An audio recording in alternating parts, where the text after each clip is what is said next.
This is Punch Drunk Philosophy.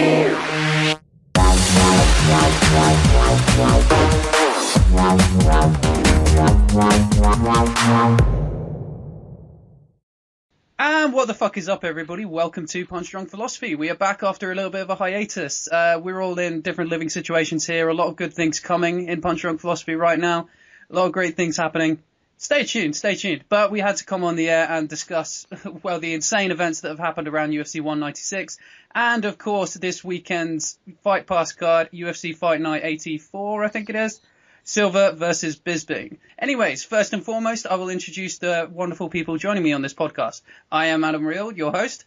And joining me this week, who should I do first? We've not got chairs in order because we're all in different parts of the world. So go by time zone. I don't know which way. That is not helpful, Max. Okay, well, since you spoke first, wonderful guy, Mr. Max Cotton, pro fighter. What else do you want to say about you? Do I have to do a long introduction every time? People get who you are now, right? Yeah, no, you don't have to say much more about me. Okay, anything you want to throw in? How tall are you? About 5'10", 5'11"? I thought I was 5'10" the other day, but I think I might be 5'9". I think I might have been living a lie for the past sort of 15 years or so. So I'll come back to you on that one, but I need to get that confirmed. Okay. And, of course, the wonderful medical maestro joins us all the time, Dr. Tony Rosati. How are you today, sir? Very good, guys. How's it over there in Europe?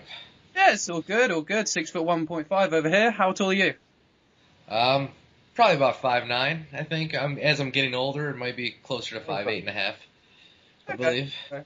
I think I'm the tallest Punch Drunk Philosopher. Oh, no, wait, maybe Marcus has me. Oh, no, wait, obviously Ben as well. Oh, damn. Wait, is Charlie not ready for that one?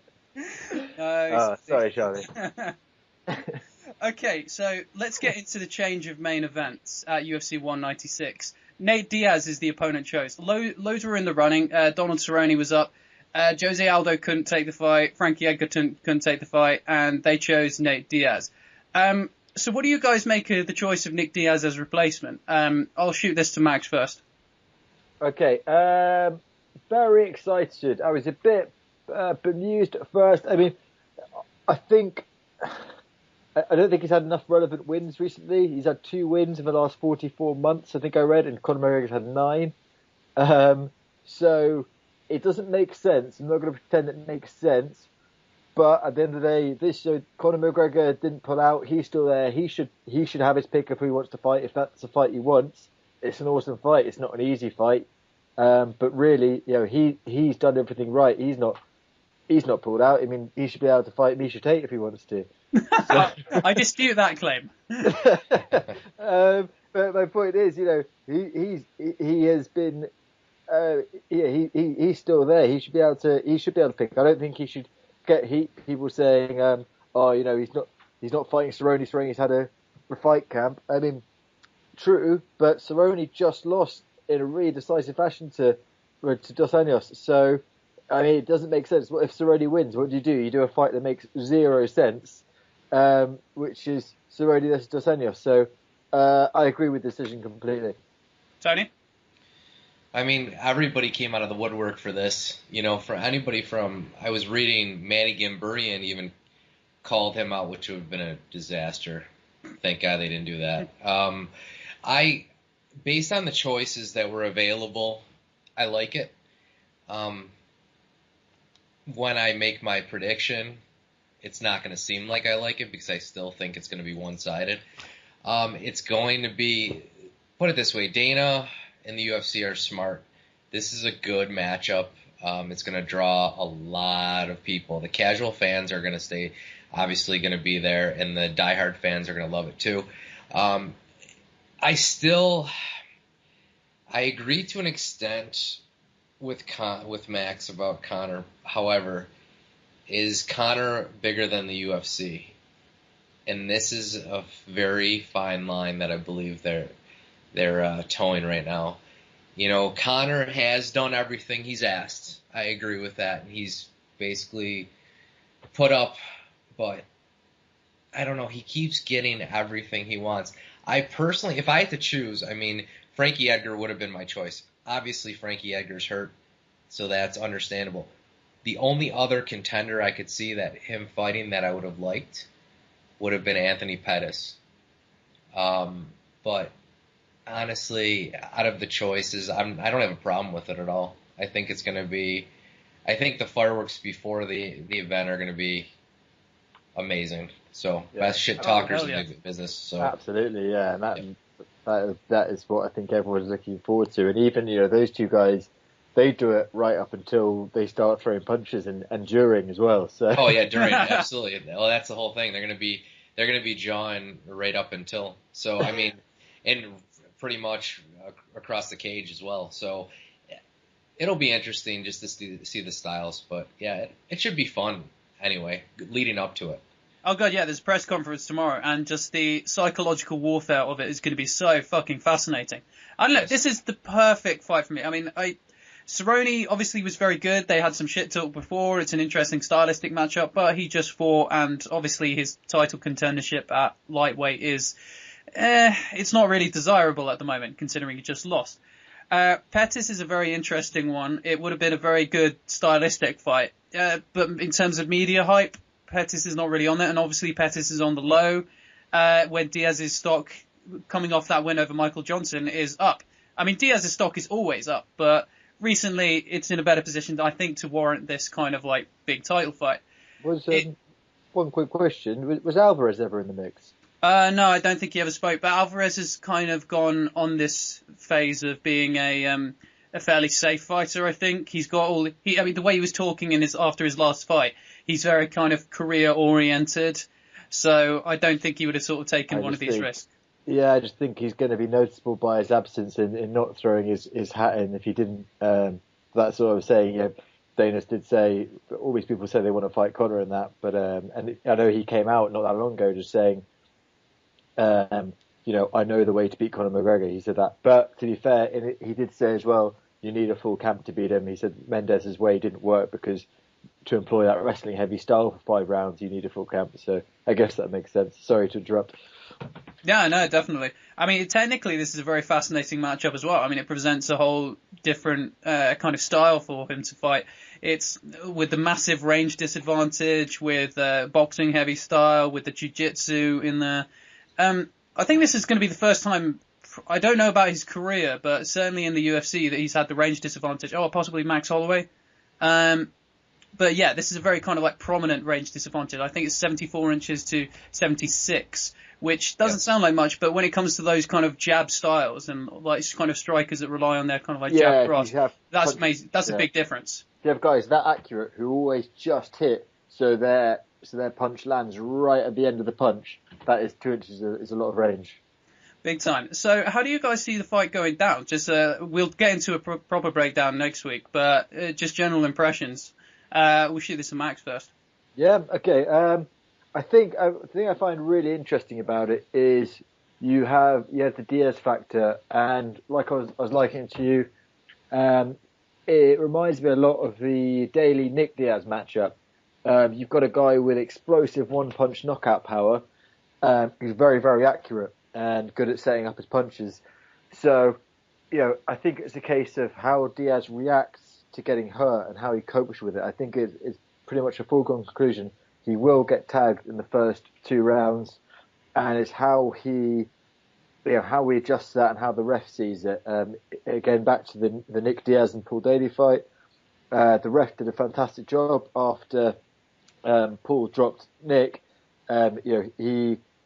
Some people say he could have stopped the fight there. It would have been premature. It gave Nick the time to get back in the fight. He was still dangerous when he was on his back, and he came back and obviously TKO'd Daly with seconds to spare. So I'm not saying that's the way this fight will go, but I think it will be. I think a lot will depend on how Nate is able to recover from a big shot, and if he can still stay dangerous on the ground. The other difference here, though, is Conor McGregor is such an accurate and clinical finisher. I think when he gets on the ground, you see straight punches. He doesn't throw winging ground and pound shots. He puts in straight, precise, hard punches to finish the fight when he's knocked someone down. So that's the problem for anyone, Diaz or not. So I think it's very interesting. But if if Diaz does go down and he's got his wits about him, he's got that jiu-jitsu of his back that can submit anyone. I think he's got amazing jiu-jitsu. He's got that style, a bit like Verdum has as well, off his back against Fedor. It's that style. Even when he's hurt, if he can string something together, I don't think Conor's been on the ground with anyone like him before. So it's very interesting. I mean, you've got smart money's definitely on Conor here, but anything can happen, especially when Diaz is involved. If you want Diaz by submission, the current odds for the bookies, this is coming from Paddy Power, is 6-1. So not bad. That's pretty good. Tony, what do you think? I agree completely. McGregor, there's that reach advantage. It's 2 inches, which is, whatever.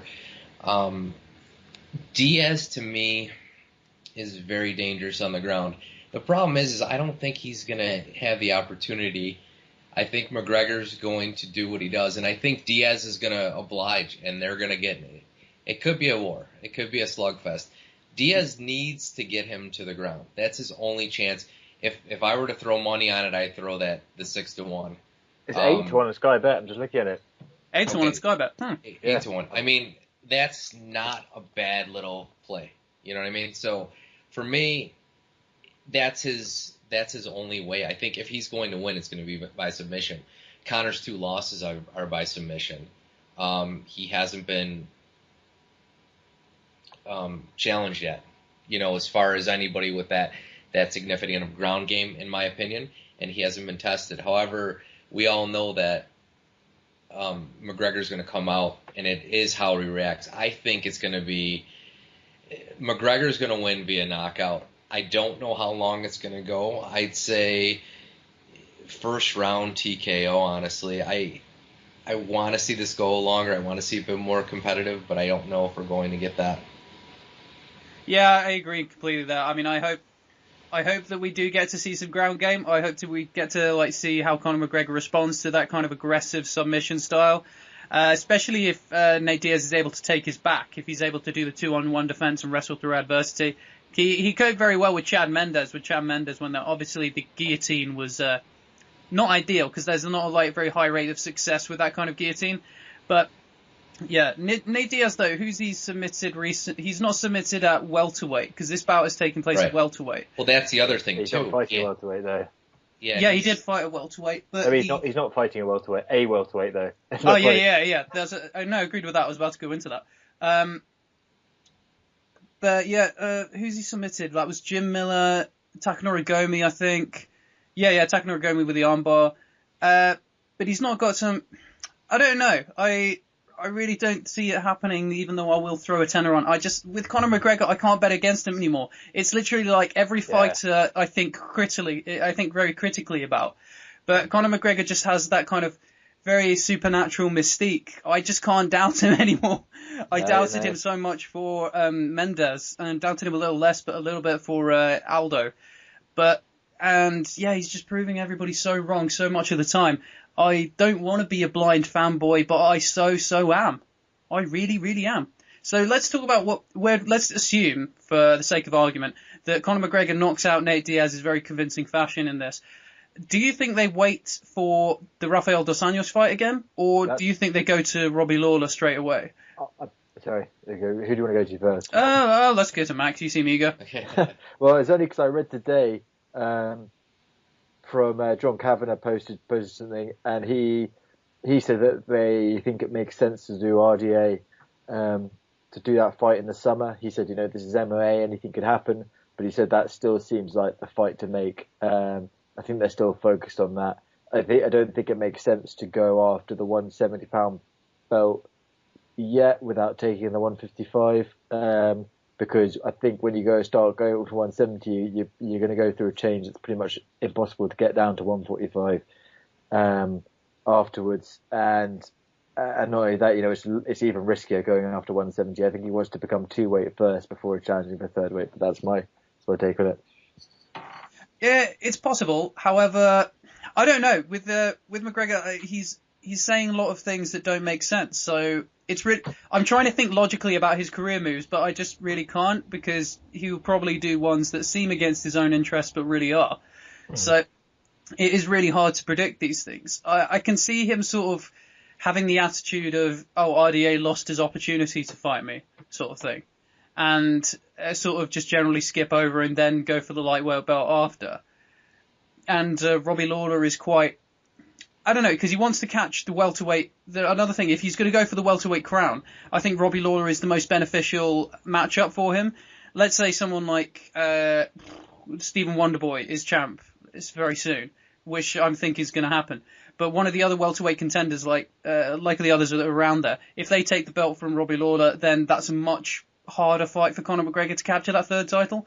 So I think if he wants to capture that third title, he should go for Robbie Lawler now.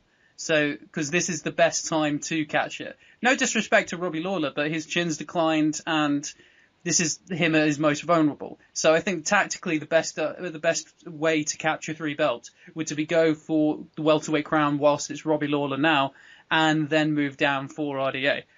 Tony, what do you think about that? I got to side with Max on this. I don't think it makes much sense to go for that belt. It's riskier for him. He wants to become that 2-weight champion, and it does. When you toy with that weight cut, and when you're gonna go up in weight, and then you're gonna go back down in weight to get it. I just don't. Again, though, I see your point where he's sometimes borderline irrational. I mean, this is Conor McGregor. I don't know if it's more marketing and more egocentric talking, and maybe a combination of everything. Bigger than God, so to speak. That he's sometimes borderline delusional. I don't think, though, when it comes down to it, I think when he sits down with his camp and his managers and all that, while it may be, ideal for him to grab that title at 170, I don't think the time is yet for him. I mean, I think Lawler destroys him, personally. Yeah, I don't see it being any better than, I don't see it being better than Thompson, in my opinion. So I disagree with you on that. I think Dos Anjos is going to beat him as well, too. A healthy Dos Anjos, but, I'm not a fanboy like you are. And so,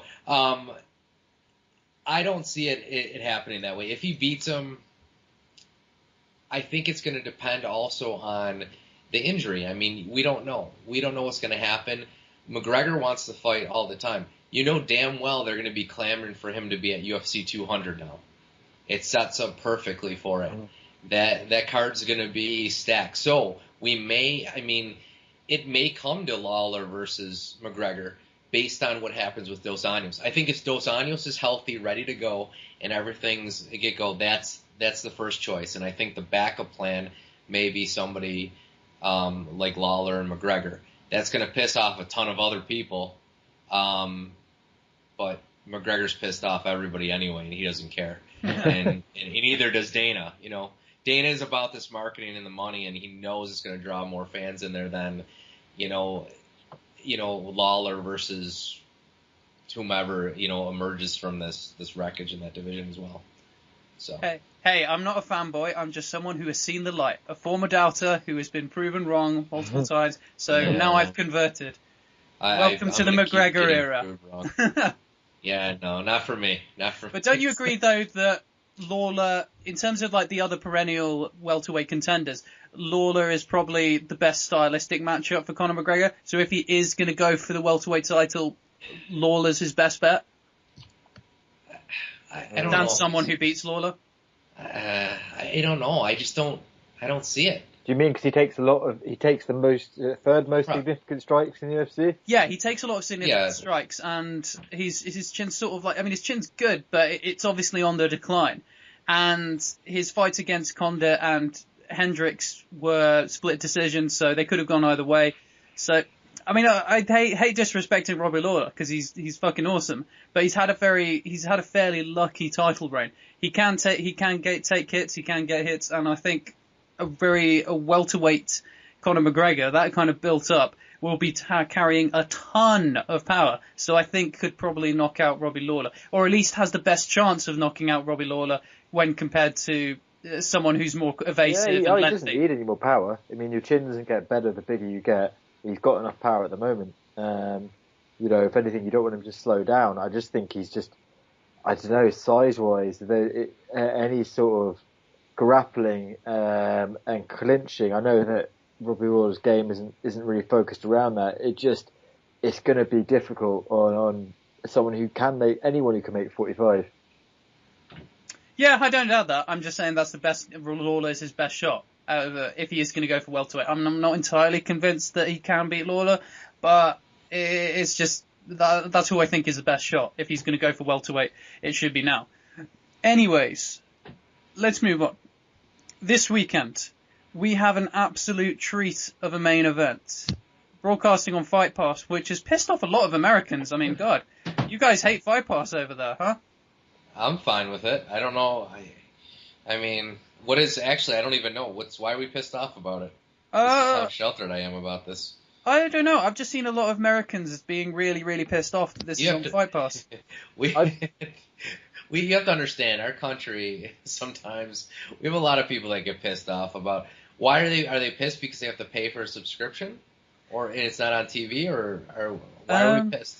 I don't know. Various of reasons. I've seen British people pissed off that they're paying for BT Sport, and it's a London event, and they've got to get Fight Pass to watch it. I've seen people in the UK pissed off about it. Oh, and fair that enough. seems a bit more of a valid gripe that it should be on the sort of the BT subscription that you're paying for already, especially it's a London event. But I mean, it doesn't bother me. I've got both. Yeah, exactly. I've got Fight Pass. I don't give a fuck. Well, do you guys get? Is there such thing as pay-per-view over there? It used to be, but not anymore. Now they're all on BT Sport, which is so you guys get things for free. So I mean, we're used to. You pay for BT Sport, but yeah. Right, but how much is it? If you've got BT, I think it's £5 a month. If you don't have BT, I think it's £15 a month. Okay, so how much is? In funny money, it's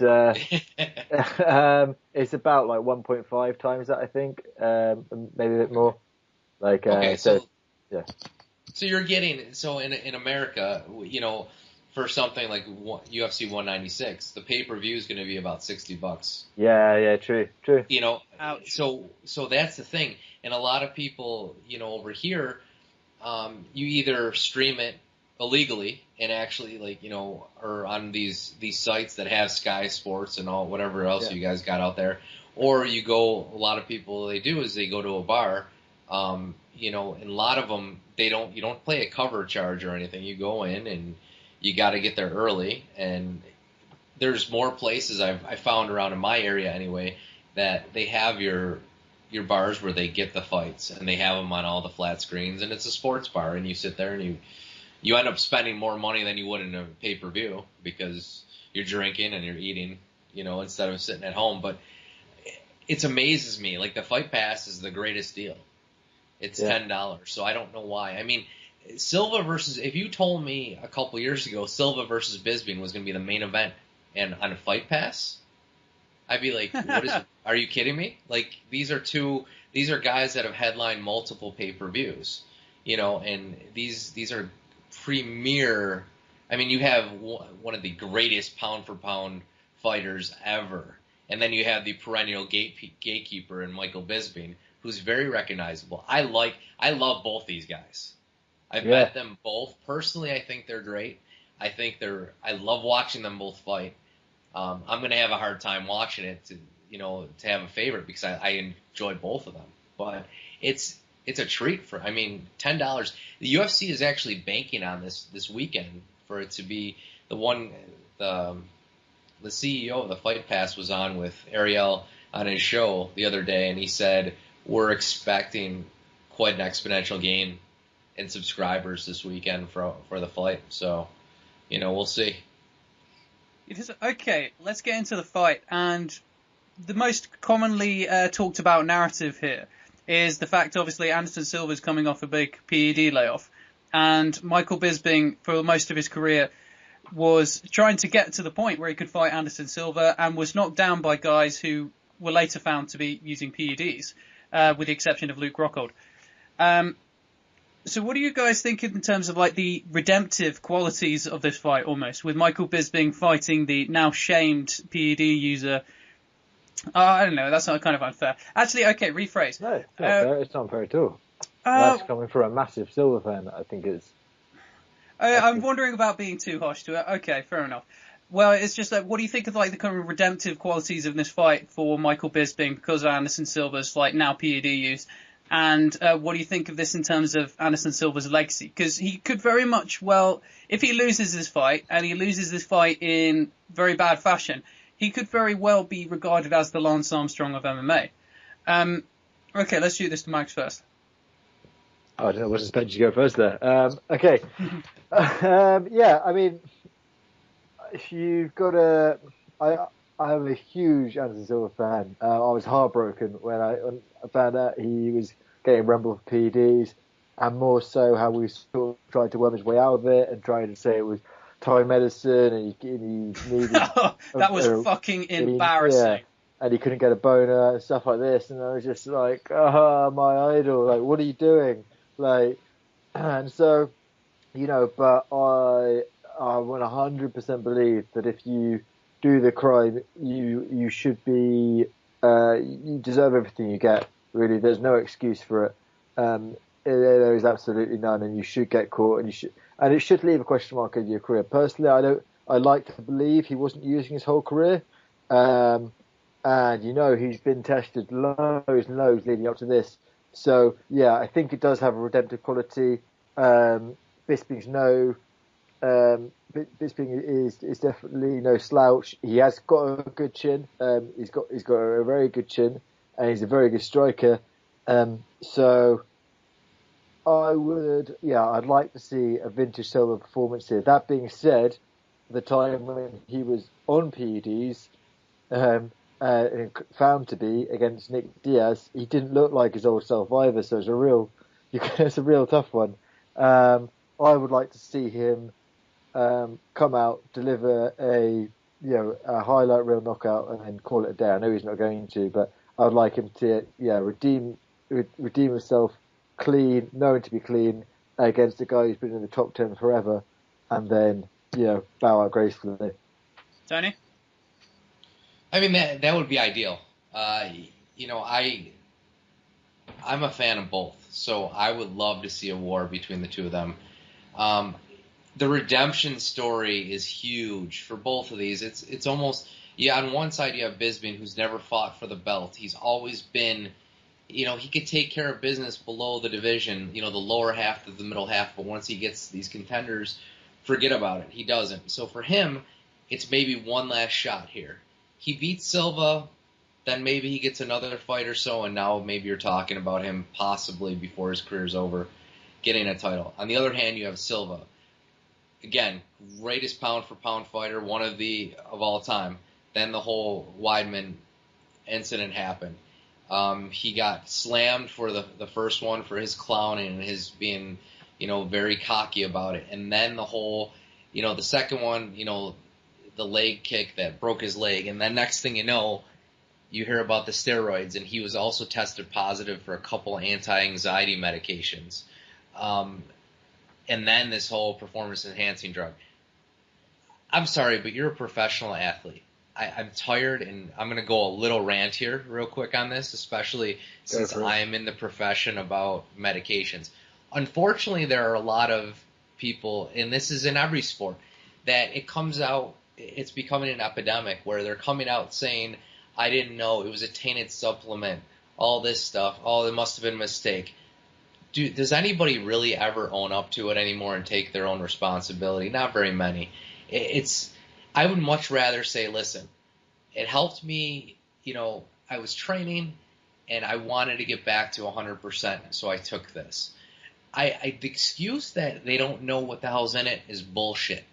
There are resources out there. There are people that work with the UFC. There are people that work with these testing committees. All you have to do is make a phone call and say, listen, I want to take this supplement. Can you look at this for me? and they don't do it. And I don't get it. I mean, these guys are professional athletes, and the whole Brazil thing has got me in a tizzy anyway. I don't know what the hell goes on there with their PD usage and their cover-ups and their athletic commissions and all that. Is that part of it? Is Silva actually, did his management say take this? It's okay. I mean, do we really know the whole story on that? I don't know. I mean, but the thing is, he's hiding behind something, and the fact that he said, it disappoints me tremendously.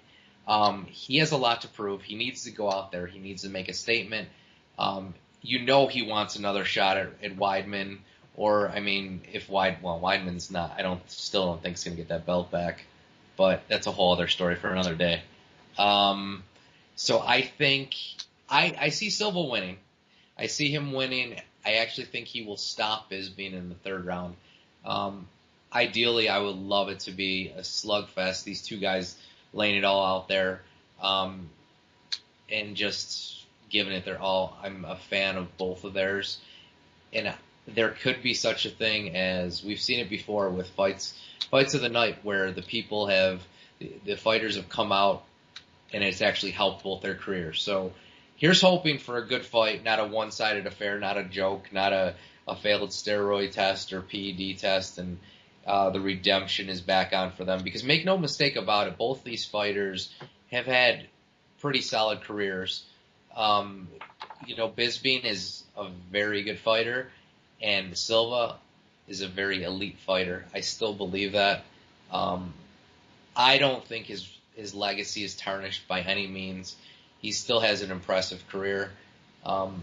Again, though, I'm not a casual fan.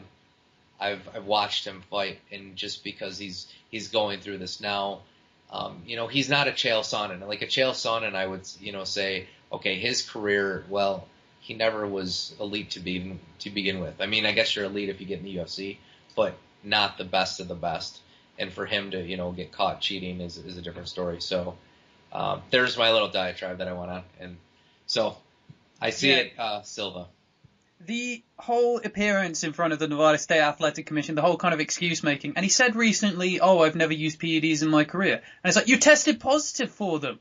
How can you fucking? He's about as unconvincing as fucking O.J. Simpson. It's an absolute embarrassment to see him try and defend this. Maybe that's who his inspiration was for his Hey, that was a former Buffalo Bill, guys. So that's my hometown. Hey, let's not touch the juice here. Let's not touch the juice. Hey, the glove does not fit. Don't quit. Sidetrack. If you guys want to check out the series on O.J. Simpson at the moment, there's a really good show at the moment. BBC, isn't it? On iPlayer, I saw it was on there. Yeah, probably. But yeah, it's very good. Everybody should check it out. Yeah, anyways, a nice little plug for that show. Not that they'll need it. I'm sure they're advertising on bigger things than us. Never assume that. But anyways, yeah, I mean, I don't know. I find this whole Anderson Silva thing just so fucking embarrassing. And he could have very easily said, well, yeah, my leg was fucked. I was terrified. I needed to repair it as soon as possible. This stuff just sort of stayed in my system. And yeah, I'm sorry. I needed to come back. I needed the money. That kind of excuse would have helped save his legacy a bit. But the fact he's gone for this kind of complete denial bullshit, it makes me think either he's a fucking moron or he's just pulling some shady shit, and now his whole career looks very suspicious. Especially since this was the first USADA test that he had, first time like sort of properly drug tested. I don't know. It is very, very suspicious, and I don't like it, and I hope there is some redemption here for Michael Bisping. And I am going to pick Michael Bisping here, and I'm going to put money on him finishing Anderson Silva in the fourth round by TKO. Yes, I'm going to put kind of fairly big money on it now as well. Let me interject for a second. Are you okay? Okay, it's been we've made it clear. Max is definitely a big fan of Silva. I'm a fan of both. Are you a fan of either? Are you a fan of both of them, or one or the other? I'm sort of about the same. I'm sort of about the same kind of fan wise, I guess. I really like Anderson Silva. I mean, who couldn't? He had an amazing career. He was so exciting to watch. Bisping I've always kind of liked. Yeah, and obviously, I mean, I'm not like biased fan wise. I'd say one way or the other. But Yeah, I'm talking about stylistic. I mean, I was watching a load of fights today. I was picking Anderson Silva by second round TKO for a while leading up to this, simply because Bisping's susceptible to getting hit a couple of times, especially at the end of combinations. Anderson Silva's great at countering, and obviously Anderson Silva is fucking Anderson Silva. He can put guys out. But Anderson Silva hasn't won since 2012. Since that was over Stephan Bonner. And Chael Sonnen, I think, has got a very debatable career, and he fucked up a bit. Yushin Okami, that was a very, very good win, but that was the summer of 2011. Look at the Nate Diaz fight. He didn't look that good. He didn't cope with pressure well. He didn't cope with speed well. And I think Bisping is much better as a pressure fighter and much faster than Nate Diaz. So will be landing a lot of shots. And Anderson Silva, when he was getting hit, he wasn't responding in the best ways. I also don't think he copes with psychological pressure very well. I mean, Nick Diaz was getting in his face, he was shit-talking him, and there was a lot of pressure in that fight, so I think Anderson caved to it. And he wasn't really that fired up, he wasn't really that ruthless in that fight, and he didn't have that much kind of he didn't seem dangerous. He seems like a fairly broken man. I think Chris Weidman broke him, and his chin is not the same. Obviously, the Chris Weidman knockout the first time was brutal, but, it was catching him on the button. Anybody would fall down. The second Chris Weidman fight, though, in the clinch, he punched him sort of around there, and Anderson went down straight away. It's obvious, and that was 2013. He can't take a shot that well anymore. This is 2016. He's been through major health issues. He's obviously used PEDs, which messes with your endocrine system a lot. Now he's hopefully definitely off them. Hopefully he's not going to fail a drug test again. Bisping's going to be in great shape. And also, Bisping, when he fights guys, he's not afraid of the takedown, Kung Lee being the premium example, he really lets his striking go. And he's got some fucking sweet combos. I mean, do you see that body shot head kick he pulled off on Kung Lee? Fucking hell, that was sweet. He can really get in the game, get in push, because I don't see either of these guys trying to take each other down, because they both have better takedown defense than they have offense. So I think they'll both see that as wasted energy and try and strike. I see Bisping as being the more effective striker stylistically in this matchup. I think he's going to overwhelm Silva. I think Silva's going to break. I think he's going to cave under the psychological pressure of just being in London and coming off after and all these PED accusations on his career and the pressure to redeem himself. And he has so much money in terms of and stardom in Brazil, and he's got his family who want him to retire. So I think he's going to quit in this fight, and Bisping wants it so much more to validate his career. I'm not saying Bisping hasn't declined at all, because Bisping has noticeably declined. He's pulled out some fairly dodgy performances. But yeah, I see him pulling it out in this fight. I see him pulling out a masterful performance and finishing Anderson Silva round 4, round 3, round 4 sort of thing. Max, what do you think of that analysis? Look, maybe I was a bit blinded, but I really enjoyed that analysis. Actually, I think you've looked at it from a really technical perspective I hadn't approached. Out of interest, what are the odds on a Bisping TKO in the 4th? I think it's 35 to 1. Yeah, so I'm gonna get some money on that. Yeah, I think it's 35 to 1. I'll just double check now. I'm using Paddy Power. These are my guys. Yeah, I'm a Sky bet man. Yeah, they don't. I bet if you're listening, Frankie. But just for research. But if I was to look at that one, so on Paddy Power, you said it was. Yeah. Paddy Power. Yeah, 35 to 1. Michael Bisping KO round 4. Yeah, it doesn't actually give me that. It doesn't give me that option. It gives me round 4, 33 to 1, but it doesn't say how. Just say either submission or TKO or injury. 33 to 1. Okay, well, yeah, I'm gonna put some money on that. So, yeah, what were you thinking? Well, I think that. Well, you've definitely swayed me a little bit. To be fair, I really like that analysis. I hadn't looked at it like that. Especially when you say it was 2016, you say it's 2012 last time he won. Yeah, that was the last time. UFC 153 against Stephan Bonner. Yeah, I mean that doesn't feel that. Yeah, sorry, Stephan Bonner. I didn't feel like that long ago. Yushin Okami was the last win, but Yushin Okami obviously got cut from the UFC, wasn't great, and that was in Brazil, and he was and this was Anderson Silva the Spider, when everybody was fucking terrified of him.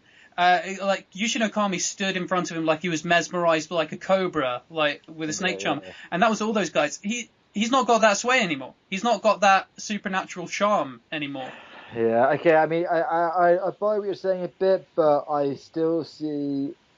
I mean, Bisping doesn't overcommit to his shots at all. You know, he's very good at moving off his shots, and he doesn't throw single wild haymakers. But which is the sort of mistakes that Silva's capitalized on in the past. But I still think head to head is Silva's technique wins out in the striking, and I think he's gonna catch him accurately. I think he's going to put him away in 3 rounds or less. Silva's going to put Bisping away. I think that's my thoughts on it. Tony, what do you think? Yeah, same. Not Bisping. Wait, Max, did you say Bisping or did you say? I think Silva's going to win. Silva, yeah, that's right. Yeah, so I agree. Silva in round 3, TKO. I like your analysis too. Well done, Adam. But I'm not changing my mind. So. Yeah, I'm getting a bit of deja vu before Hendricks Thompson here. Yeah. I've not. My picks lately have been god awful. So, yeah, I don't even want to talk about it. I no one can blame you for backing Hendricks. You know, I backed him as well. Oh yeah. I'm not saying it's a sensible bet, but anyways, I'm just saying that I'm right a lot of the time. Yeah. Okay. Fair enough. Max, it's getting just before 6. Have you got ahead? I do. Yeah. Apologies. We've got into some detail here, but I have got to get off to go and watch Deadpool, which I know you're going to think is a terrible reason to read. So tell me again in sort of one sentence what you thought of that film. I fucking hated it. Well, the plot is entirely predictable, and if you don't like the humor I think is very predictable, very recycled, it kind of Family Guy-esque sort of setup. If you find Ryan Reynolds annoying, will you hate it? Wait, say again? If you find Ryan Reynolds a bit annoying, will you hate it? Oh yeah, the whole thing's going to be an ordeal. If you don't find it funny, the whole thing's just an ordeal. I'm looking forward to it still. I'm looking forward to it. Oh, well, enjoy! Thanks, dude. All right, nice one, guys. Sorry, I've got to catch you in a bit. No worries, man. In a bit. Bye. Bye. All right. Okay, so Tony's still on the line. Max has gone to see that awful fucking film, Deadpool. I have not seen it. So I can't make a judgment yet. Oh, fair enough. I hated it so much, man. Like, there was so much hype. I went through it, and it was just... I could see everything that was going to happen in the next sort of 5 minutes before it happened. It was just so predictable, so formulaic, so kind of cowardly. Right. It didn't push any buttons, didn't go for anything bold. They had made this whole business about it being R-rated, so it's hardcore, it's gritty, but it didn't go anywhere interesting at all. It just didn't deal with anything interesting. It was just fucking boring and just an ordeal. Like, well, they're already making a sequel already. I know, and I feel fucking horrible that I financed that. I went and paid money at the cinema, so I financed that fucking awful sequel. Listen, you in multi-millions have already, I guess it's what number, it was the other day, it was number 6, I think, in the U.S. ever for R-rated movies, of all the R-rated movies, so it's kind of crazy. See, this is why they the shit films are turned out and out and out. Because there's no money in making really good films, because you can just make sequels of bad films that just got publicity that one time and sell on name value. Right. I know that's a rant for another time. I've got a lot to say on that. But yeah, that's anyway, all right. Yeah, so I'm picking Michael Bisping. Tony, to clarify, what round do you think Michael Anderson Silva is going to win by knockout? Round 3. Again, that's what I think is going to happen. I would love it to go the full 5. You know? Okay, sure thing. I'm not being too arrogant or anything. And obviously Anderson Silva has a very, very decent chance in this. He could pull it out. It is quite hard to say because Anderson Silva, we haven't seen him for a while. So we could have any version of himself. Right. I'm just unconvinced that a good version of Anderson is going to come into this fight, and I'm very convinced a very good version of Michael Bisping is going to come into this fight. So, my confidence is really behind Michael Bisping, although, shit happens. So let's move into the co-main event. Anyway, this is a really, really good co-main event. Gegard Mousasi versus Thales Leites. Gegard Mousasi has been one of those guys, very, very strong, kind of like Bisping. Has always got near the top, but been knocked down by a contender. Thales Leites has a recent rise, recently lost the decision to Michael Bisping, but he's back in the UFC and is one of those guys who's got very, very solid fundamentals in all other areas of the game, and elite jiu-jitsu. Now, I like Gegard Mousasi in this fight. I think he's going to take it by decision. I don't see it being this overwhelming, exciting fight for the casual fan, but I think there will be a little bit of technical masterpieces in there. Gegard Mousasi is one of those guys, especially recently, that I think can only be beaten by genius, you know? As in the guys who've beaten him, Jacare, that spinning wheel kick, that's a moment of genius. I'm not going to call Uriah Hall an all-out genius through his career, because usually he has really bad fight IQ, but that kind of like spinning kick, that was just a little moment of genius. That was brilliance. And obviously Lyoto Machida is pure brilliance. I don't see Thales Leites as being like, you know, that brilliant guy that's going to be able to beat an incredible skill set like Mousasi. Obviously anything can happen, but I think Mousasi's grappling is too good. I think his striking is too good. I think he's going to have very good defensive grappling in this, throw him around in the clinch quite a bit, and jab cross him to death. Tony, how do you see this fight? I agree. I think it's going to be a very clear decision win for Mousasi. Mousasi's not the sexiest fighter style to watch, but there's something to be said for his style. His fight IQ, you said, you know, is superior to Leites.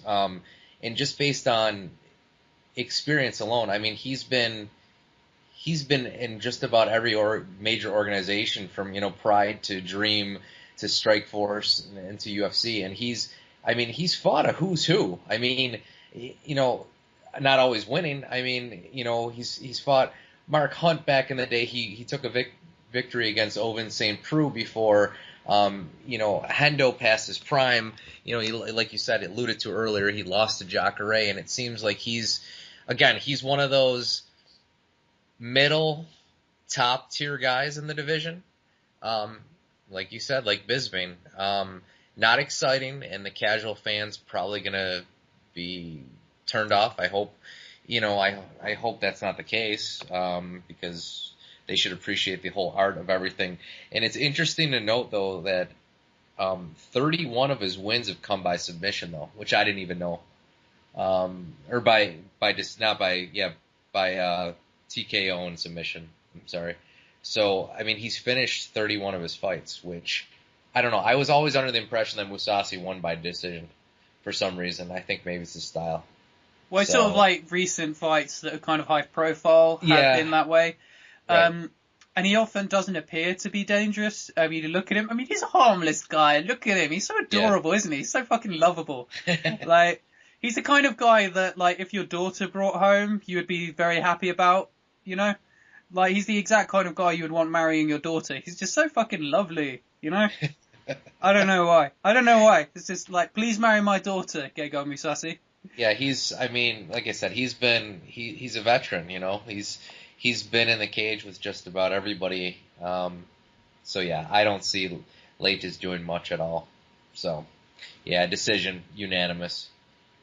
But we will see some cool stuff in it, I think. Like, yes. Especially Mousasi's grappling. Like, the way he took out Mark Munoz was fucking beautiful. Like, yummy. Delicious technique. Good stuff. Okay, let's, there's a lot of other cool fights on this card. Obviously, Tom Breese is the next one down versus Keita Nakamura. Tom Breese is a very, very, very exciting prospect. All finishes. Very, very intense finishing style. He's moved to TriStar Academy recently. Is it called TriStar Academy? Why did I just call it that? TriStar Gym. TriStar Gym. Yeah, Gym. Yeah, it sounded better, I guess. All right. Maybe. There are some gyms that call themselves academies, but... Academies, yeah. Yeah, whatever. Anyway, TriStar, he's at TriStar right now, getting the best training in the world. He looks about as prepared in the world, and he's such a smart guy as well. You hear him being interviewed, you hear him talk about his fight. You see him in fights as well, making very smart decisions. Immediately after, he's so calm, so focused. I expect him to go very, very far in the welterweight division, and I expect him to make very short work of Keita Nakamura. Either TKO or submission, whatever he chooses, he will get. Good old Tom Breese. Tony, you got any thoughts on this fight? Not much. I mean, Breeze is a guy I was high on because I'm doing a fantasy league for the listeners out there here in the States. And one of the guys I wanted to draft was Tom Breeze, and of course somebody grabbed him, and it would have been one of my sleeper picks, and I got aggravated because these people don't know who he is, so, it is what it is. First round, I'm going to go with, there's going to be a finish. There's definitely going to be, I'm going to go with the TKO. His first 2 fights in the UFC, I believe, were TKOs, if I'm not mistaken. So he's going to keep it. He's going to get the hat trick and get a third stoppage via knockout. I don't think this is going to be even a contest. So, yeah, sorry, agreed. Sorry, Nakamura. Nakamura's good. I'll give him that, but I just think Tom Breeze is just on another level right now. And Yes. Iketo Nakamura, he's not in his career. He's not really given that much that can gives one faith in him that he's going to cope with someone of this kind of skill set. Next one is a bang-up fight. Like, fucking hell, this is going to be a brawl. Francisco Rivera versus Brad Pickett. This is a fight very much oriented and scheduled, I think, for Brad Pickett. Obviously being in London, but Brad Pickett is looking very good. He looked very good in his last fight at UFC 189 against Ricardo Almeida. Not Ricardo Almeida. What's it? Thomas Almeida. Yes. Yeah, against Thomas Almeida, and he was looking fucking good in that fight. Really competitive, really solid in his striking. I think bantamweight is much better for him than flyweight. On flyweight, he was just too slow for it and didn't sort of have the same power and pop in all of his shots. I know he's often got the range disadvantage at bantamweight, but I think he is a lot better there. Francisco Rivera, kind of a very brawly guy, is someone who can be very drawn into a brawl, as we saw in his last fight with John Lineker. So this is kind of like the perfect fight for Pickett. I think he's actually going to finish Francisco Rivera, maybe even submit him, because Francisco Rivera, when he does get rocks, he does get tired, and he is one of those guys who kind of punches himself out quite a lot. He is good, though. He, in my opinion, won the first round against Uriah Faber, and Uriah Faber eye-poked him and got the choke on, so it's up to a debate what would have happened in the rest of that fight if that didn't happen. Francisco Rivera is good, but I think this is Brad Pickett coming back and getting a win at bantamweight. Maybe the decision, no, actually I'm going to pick this second round TKO for Brad Pickett. What do you think, Tony? I'm going to do the same round. I'm going to say submission for Pickett. I watched the fight against Lineker, and it was Rivera. What's amazing to me is Rivera is a favorite in this fight. I think it has something to do with the fact that Pickett's dropped 4 out of his last 5 fights. But you're right. This is tailor-made for him. This is a great bounce-back fight for him. I've always loved Pickett. I love watching him fight. I think he's going to tag him. I think he's going to get him down and apply a guillotine, and that's going to be it. So, yeah, Pickett. My quick pick, Pickett over Rivera. Okay, cool stuff. And there's a lot of good stuff on the prelims as well. Like, fucking hell. So Tony, looking at the prelims, is there anything particular that takes your interest? Yes. The one fight that I'm looking forward to is going to be Norman Park. Oh, yeah? And Rustam Khabilov. So I think that's going to be a dynamite fight. I'm a fan of Park. I'm waiting for Park. Park was this prospect that, they were really gearing for, and then he lost those 2 fights in a row to Trinaldo and Tebow. So he kind of lost a lot of steam, although they were both split decisions, I believe. Yeah. But I don't know. I think Park's going to get this win. I think it's going to be a highly contested decision. It's going to go the full distance. So Khabilov, you can't sleep on him either.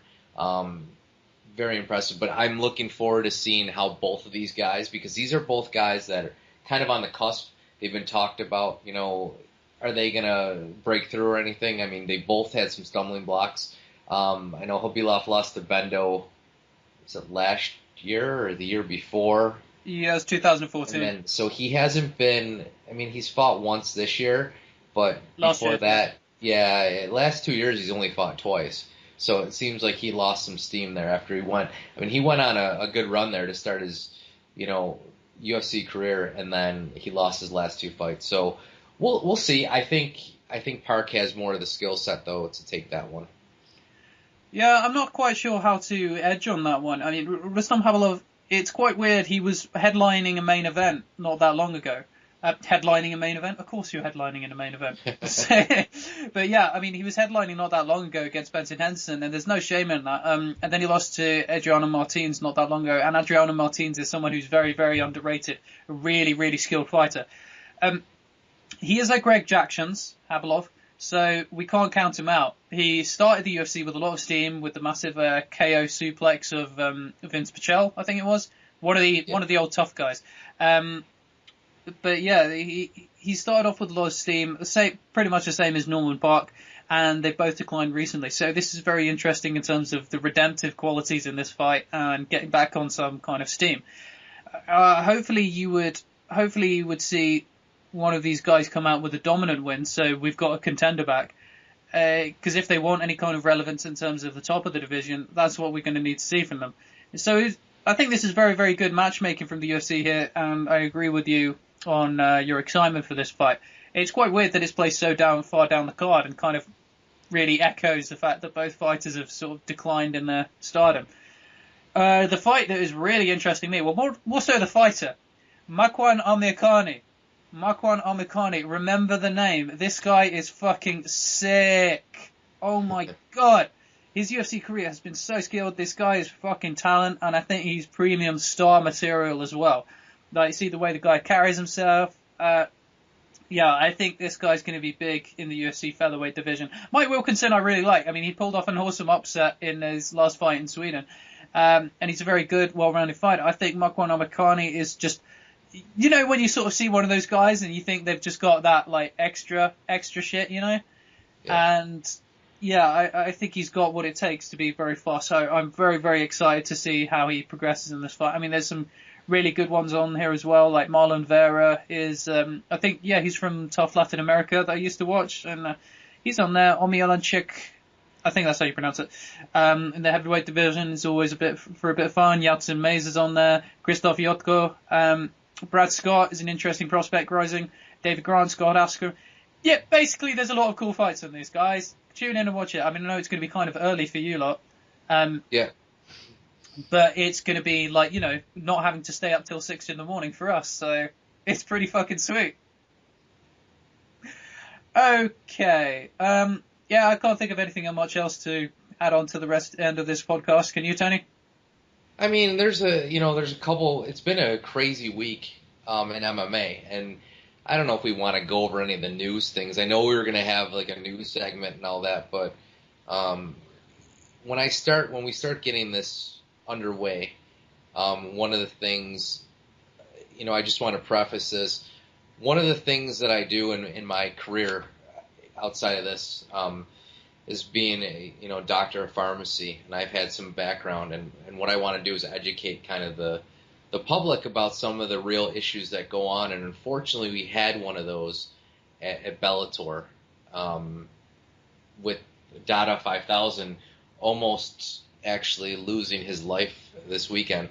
And one of the major topics that we've discussed internally, and I've already touched on it in one of our prior podcasts, is about weight cutting, and it goes hand in hand with it. And it's another disclaimer on this growing problem, and this problem that's never going away, where, you know, what is it going to take? And I mean, you know, I don't want to go into too many details on the whole logistics of everything, but, you know, this is why we're doing it. I mean, we're definitely doing this for entertainment purposes, but I feel like there's another purpose for me to kind of educate everybody, and especially any fighters that are out there, and everybody, if and any of the pundits that say weight cutting is safe, it's absolutely not.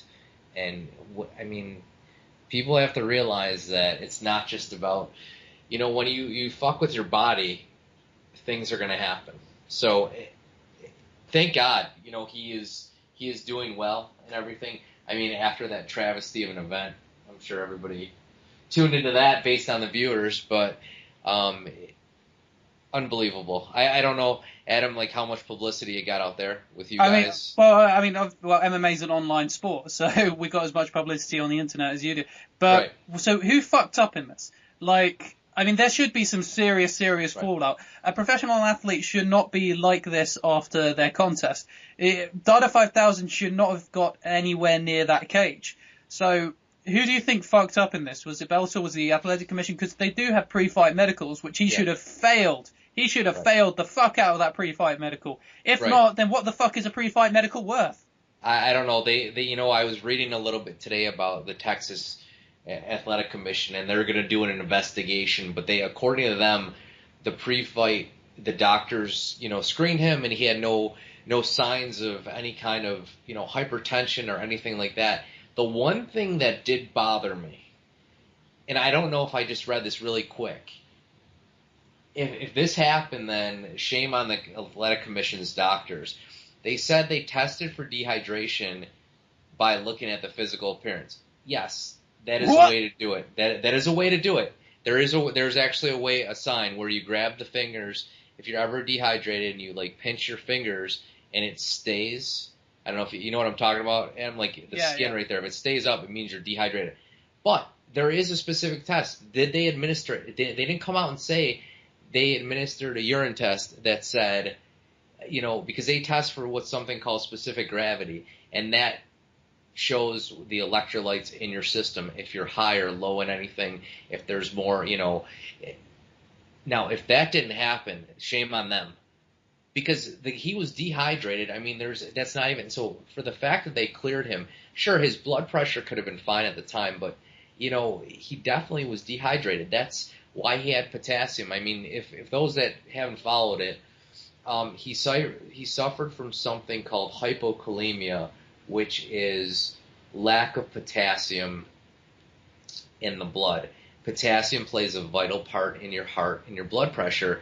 You need potassium. It's almost like you need a low sodium diet, but you need a high potassium diet. Potassium helps your heart. You often hear potassium with cramping and muscle cramps, which is true. Eat a banana, you're fine.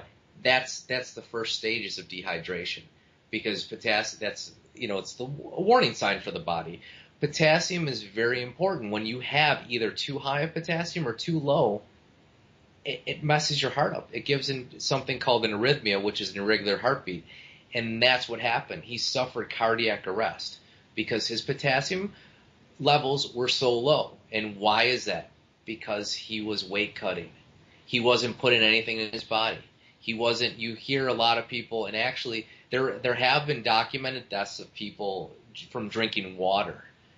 Too much water. Water, and now this is a different story, but that's how dangerous potassium is. If you're not replenishing stuff with electrolytes and potassium, you could be in serious trouble. It's not just muscle cramps. We're talking about stopping your heart and going into all kinds of problems. I mean, and then on the converse, there's a thing called hyperkalemia with too much potassium, which is actually one of the drugs that's used in lethal injection, for, convicted, felons and everything like that. So I don't really know. I don't know the full story. Who's to blame? You got to say the whole institution. There's so many checkpoints you would think now in this. You would think, Dada 5000 is a fighter. He wanted to get in shape for this. He lost 40 pounds. He was motivated. I don't know. I don't think you blame him. I think he's an athlete, and he's unfortunately, Adam, you're an athlete. You've trained, you fought. I'm an athlete. I've, in different sport, I've trained. Sometimes we'll push our bodies to the limits. We're focused on that prize. We're focused on doing the best we can. I'm not going to fault the athlete on this one. I'm going to fault, probably the Athletic Commission based on what it says, and their board of doctors. It's got to stop, and the whole organization in general. There's all these things that they're trying to do, with banning the IV hydration and banning everything else. I'm also wondering if a drug, if Dada 5000 is going to pass a drug test as well, because I would be interested to know how he cut all 40 pounds, and especially if he lacked this much potassium. I wouldn't be surprised if something like a diuretic was found, or he was using diuretics, because diuretics are the quickest way to get potassium out of your system. So it wouldn't surprise me if he tested positive for something like a Lasix. Yeah, So, there's certainly a lot more information that's going to come about this, but it's a fucking embarrassment to the system on all levels. Because if there's any point to pre-fight medicals, it's preventing a guy like this from ever stepping in the cage. yes. Because we could have had because this was on Spike TV. This was a big fight. This was the second biggest organization in the sport. Yeah. If we had someone die or develop a very, very serious condition that permanently disabled him, we would have regulators come down on the sport from all levels. It would bring the sport into so much disrepute. So how the fuck they failed and let this guy fight was insane. I agree with you. We can't blame the athlete, because fighters are meant to be a little bit insane. You're not meant to be focusing on all this stuff, and that's the athletic commission's job. That's everybody else involved's job, and the pre-fight medicals, and they're supposed to prevent this kind of stuff from ever coming into issue. It's crazy to me. It's crazy, this whole thing, like the whole fight. It's ridiculous that this should have even happened.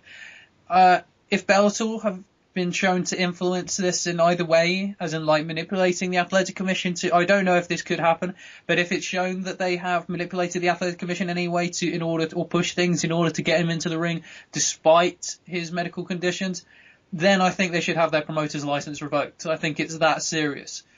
But yeah, I think this is almost the end of quote unquote freak show fights, simply because we realized on Bellator 149 that there are certain people who don't belong in mixed martial arts, especially not at the top level. Absolutely. And this is a very, very difficult sport. This is a very dangerous sport. This is a very demanding sport. And if you're not ready for it, it's gonna cause some damage. Yep. And yeah, I mean, it's a tough one. This was an embarrassment to the sport on all levels. And people talking about the resurgence of Bellator, especially under Scott Coker, but it strikes me how frequently, with Bellator now, that embarrassment to the sport has been a phrase that's been uttered so frequently. With Ken Shamrock versus Kimbo, with this recently, with Tito Ortiz and Stephan Bonnar and their weird little escapade. I think their desperation for ratings and their willingness to resort to things like this, their willingness to kind of bend athletic integrity to such a level, is really putting the sport in disrepute. And I feel kind of embarrassed that I was so excited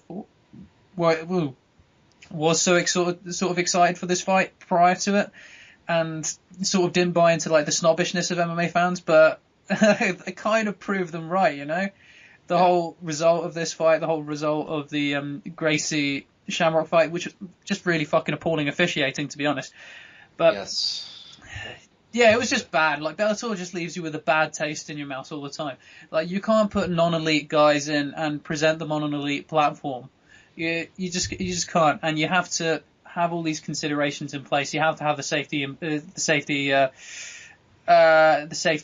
things. I don't know the words, but you have to have these guidelines in place. It's appalling. It's appalling. Anyways, let's end this on a positive note. What positive things have happened recently? It's funny. Well, here's a positive thing for me. I mean, you're going to laugh at this, but I mean, speaking of Bellator, one of my favorite fighters, and you know this, Adam, because I was upset because he didn't show up or whatever, or you couldn't go when he was signing an autograph session, remember, a couple years ago? Rampage Jackson is back in the news. And he finally, I'm happy because I like him. Yes, I can hear the collective groans across the world. He's a one-dimensional fighter, I know. He runs his mouth. I like him. Get over it. That's just the way it is. I like he's like, he ran into a woman and nearly killed her baby and never apologized for it, you know? Yeah, I know. He was hopped up on Red Bull or whatever the hell he Red said it was. Bull, quote unquote. I know. So anyway, I like Rampage. He finally is out of limbo, but he's back with Bellator. So the UFC, he actually came on. He talked about it with Helwani on the MMA Hour, and said that the UFC didn't stand in his way with it. He's on good terms with the UFC now. Is that him keeping his options open when he's gonna bitch at Bellator for not giving him fights? Probably. He's a businessman. What was interesting is he signed a 2-fight contract And one of the Ariel Helwani came up with a fight idea for Kimbo Slice, and it was an entertaining fight between Rampage and him. I disagree completely. Rampage will fucking murder him. Yeah, I mean, Rampage simply responded with, "I'm a fighter. I'm not a businessman. Bullshit, Rampage." He said that when he was on the show, when he was coaching, that Kimbo did come up and said, I've always wanted to fight you. So will Bellator do that? It wouldn't surprise me. So that'll be interesting to see that. There's some good things. There's been some fights been announced in the past week. We've had some contracts that have been signed. Sterling and Overeem are back with the UFC. Thank God. Overeem is scheduled to fight your boy Arlovsky. Yeah, he is. That's something fun. Today, John Dodson versus Manny Gamburian was just added to a card. So that'll be interesting, and much better than Gamburian stepping in against Conor McGregor. So I think, and then we have that bizarre pay-per-view that's going on as well too, which I think is funny. So just a whole collection of fucking... There's a collection of everything, a grappling match, and we have a boxing match where Roy Jones Jr. is going to fight a fan for $100,000, and we have a wrestling match with Kurt Angle in it, and Ken Shamrock is in it. He's grappling? Bisping, Son, and grappling as well. Yes, Bisping and Son are grappling. Ken Shamrock is fighting... I forget who he's fighting. Oh, Severin? Yeah, down 7, yeah. Which is... I don't know how he's going to get cleared for this, but... Yeah, that'll be such a hard fight to license. So, yeah. But, yeah, it's been an interesting... The ever-changing world, the ever-dynamic and exciting world of MMA is out there. It just... The positive note for me and the positive take-back is there's never a dull moment in this sport. It's so fucking fun. And we love talking about this. I'm glad to be back on the air. Yeah, man. Missed it. Yeah, especially since we're going to be settled down now. With all our things, we'll be able to talk more, and I'm ready to do some quiz shows too. What do you think? Oh yeah, that's in production. Oh, don't give it away. I'm not. I just said quiz. I'm not giving anything away. I'm not saying anything. Well, good stuff is coming up. Did you check out that thing I sent? Oh, this is a conversation for off the air. What am I doing? Yeah. This is like we often forget we're on air and just like we normally. Yeah, just talking. That's the way it's supposed to be. It's fun, It's absolutely fun. Anyway, let's let these fine motherfuckers get back with their day. Final admin, like us on Facebook, Punch Drunk Philosophy, catch us on Twitter at PD Philosophy, like, share, subscribe, all that jazz, or don't, whatever, you got free will, do whatever you want, guys. It's all cool with us. Alright, any final words before we send them off, Tony? Nothing. Like Ringo Starr once said, peace and love, peace and love. I second that. Peace out, guys.